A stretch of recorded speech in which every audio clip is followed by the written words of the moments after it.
Go ahead, Michael. Think about that woman's experience. It just shows you that even when you say illegal alien or whatever the libs want to call it, undocumented, dreaming, future American, whatever, it actually means a totally different thing to those two people. Because to the Kim Kardashians of the world who are whining and crying about the ICE raid, it's disgusting, and to all of these very wealthy, very powerful libs, illegal immigrant to them means the guy who mows the lawn and the person who brings the food and the person who picks the grapes or whatever. It's illegal immigrant to them means... You're saying the guy that mows Kim Kardashian's lawn? I'm not making a direct accusation, but that's what it means to them. I mean, that's a black guy. That wouldn't be... Sorry about that. That, to them, illegal immigration is those nice slaves that we don't have to pay that much money to, that I don't ever have to even speak to because they don't talk my language.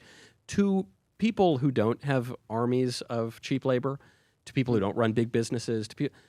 Illegal immigration is, hey, these guys crossed a border that is completely controlled by a foreign terrorist organization, at least one of which actually worships Satan, MS-13. And they come in and they bring fentanyl that kills 75,000 Americans a year, and they come in and maybe they raped a girl that I know, and maybe they murdered a friend that I know, and they screw up my neighborhood, and I can't let my kids out at night. It just means a totally different thing for these people. And Kim Kardashian and her ilk are in such a bubble. They have no common experience with ordinary Americans. But guess who elected Trump?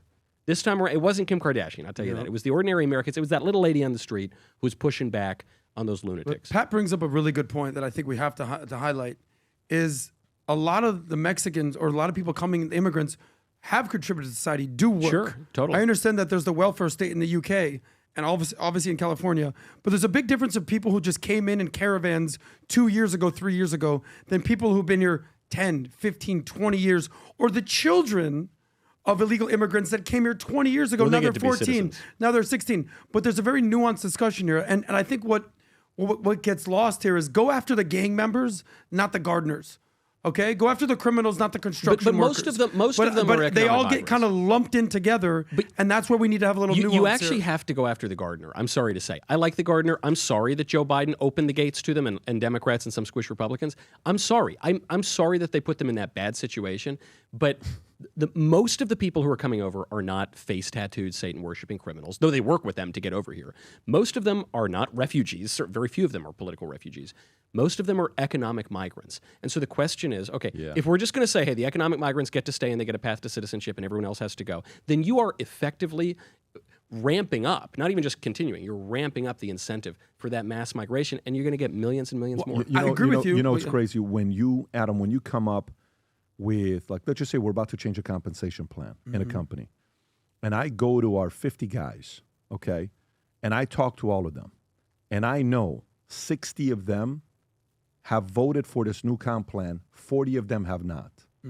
60 want this new comp plan that's going to pay a bigger bonus for people that are working and lower the pay for the people that are retired, no longer wanting to talk to anybody. They don't want to do anything. We're just paying renewals over to them, right? Okay. The 40% that are no longer working, they're not liking the new comp plan. And they're going to bitch about it all day long. But if you became CEO, you're the new CEO of the company, based on this new comp plan that you just launched to the 50 people in the company. You with me?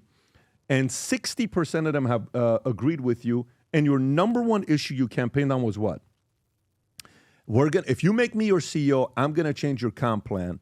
That's going to benefit the people that are still working today, not the people that are no longer working. They're just kicking back. Okay, you become president.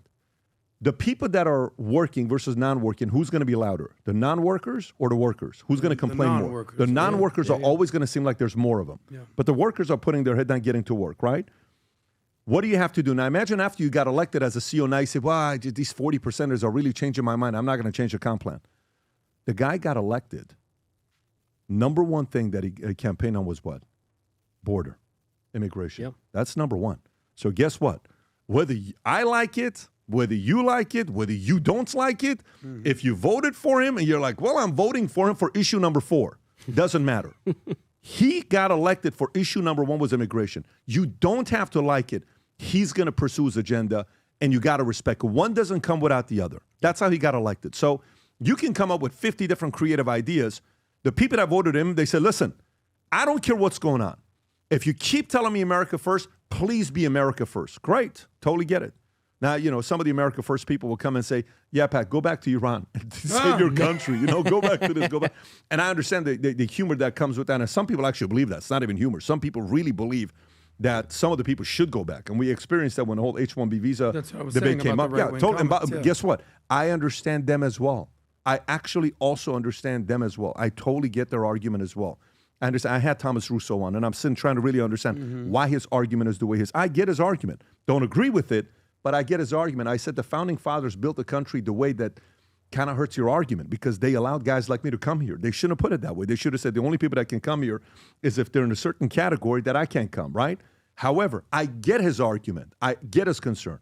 To everybody that's complaining, that's what he campaigned on. Yeah. And whether you like it or not, guys, he's going to do what he's going to do, and he has been given permission. How many people voted for this guy? What's the number? Almost 80 million. 80 million people voted for this guy, and the number one issue was this. So, and by the way, it wasn't just the mean old white people or whatever. It's 46% of Hispanics. No, you're right. This weekend is Flag Day, okay?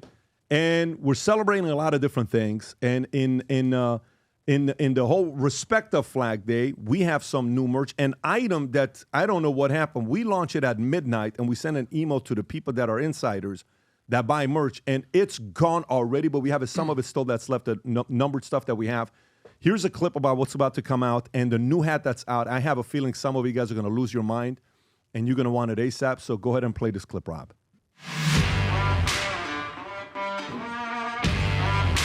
I love that shit.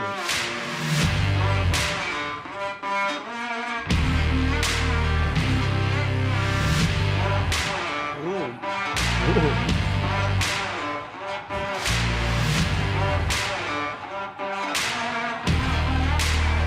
Show me the hat. Damn. Oh, wow. It's a nice hat. Limited edition, numbered hat. And these are the ones that comes in this box. It's numbered out of 250. And when you get it, there's a card inside with the hat here. I'm going to unwrap it. Chris said don't do it. Chris has got so many rules. Sorry, Chris. He's so creative. Creatives have a lot of rules. Yeah, too late. Oh, that's and bad. if you see this hat here, look at this. That's right. It's going to happen eventually. Future Looks Bright on the side with the Valuetainment on the back, and Future Looks Bright here. This is not numbered. Vinny, it's like little Air Force guys. I love it. Everything there is going to be numbered. That'll come out to you. And there's a lot of, Rob, if you can go on other items, this is limited out of 250. So this will go out in the next hour, but you got other gear that you have with the American flag on it.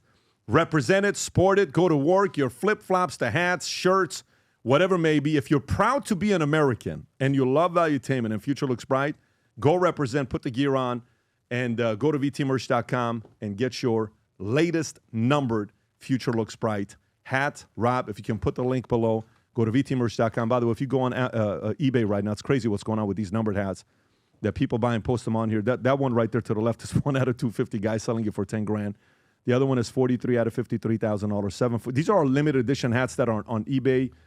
For some of you that don't buy it here, we will not reproduce this. This simply ends up being on eBay. So if you want to add it to your collection, go to vtmerch.com, place your order. If you enjoyed this video, you want to watch more videos like this, click here. And if you want to watch the entire podcast, click here.